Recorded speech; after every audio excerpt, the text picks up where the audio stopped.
L'actualité hors du Sénégal avec Ibou Diouf, violence dans la prison de Guayaquil en Équateur. Le bilan passe à 31 morts. Exactement, Sokhna Nathalie, 14 blessés. Le nombre de détenus décédés donc dans ce déferlement de violence survenu à la prison de Guayaquil en Équateur pendant 4 jours a grimpé à 31, a annoncé donc hier le parquet. Le nombre de morts dans les affrontements donc, qui ont lieu dans ces prisons fait autant de victimes, a écrit le parquet sur le réseau social, anciennement Twitter. Le précédent bilan était de 18 morts. En Belgique, attentat à Bruxelles de 2018, Salah Abdeslam de Mohamed Abrini, reconnu donc coupable d'assassinat terroriste. Le juge belge a reconnu Salah Abdeslam et Mohamed Abrini coupable d'assassinat terroriste pour les attentats de Bruxelles de 2016. Ces attaques à la bombe perpétrées à l'aéroport Bruxelles-Zaventem et dans le métro avaient fait 32 morts et plus de 300 blessés.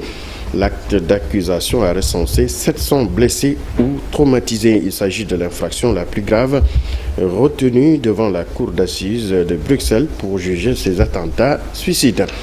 En Espagne, le pari perdu de leader de la droite, Alberto Núñez Feijóo, vainqueur mais sans majorité. Le parti de l'alliance avec l'extrême droite est un échec sur le papier. La droite espagnole a gagné les élections législatives du dimanche dernier avec 33% des voix. Le parti populaire amené par Alberto Núñez a enlevé les 136 sièges, soit un gain de 47 députés rapporté à 2019.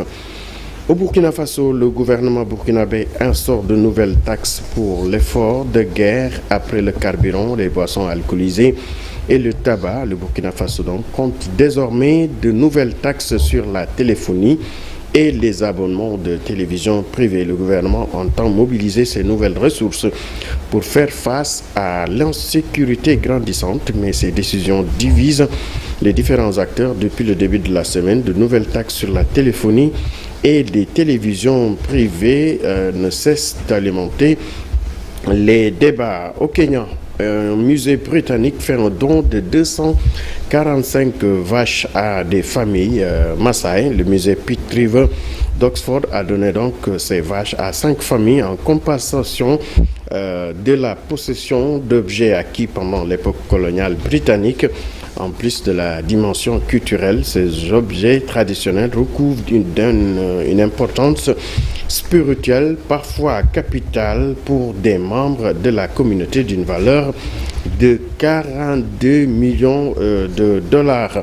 Et pour terminer, Sokhna Nata, DJ Arafat, le défunt artiste ivoirien, l'État donc ivoirien qui décide de l'immortaliser, immortaliser la mémoire du roi du coupé-décalé.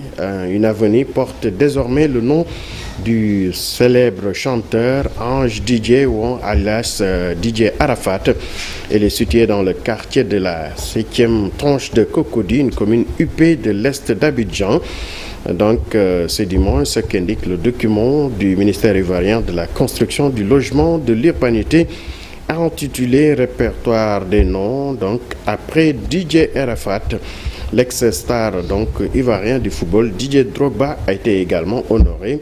Une avenue située à Bingerville, agglomération de l'est d'Abidjan, dans le quartier de Carrière, porte également le nom de l'ancien joueur de l'Olympique de Marseille, Sokhna Nata. Merci beaucoup Ibou Diouf, un bel hommage pour Didier Arafat et Chérif Dia a beaucoup dansé sur sa musique.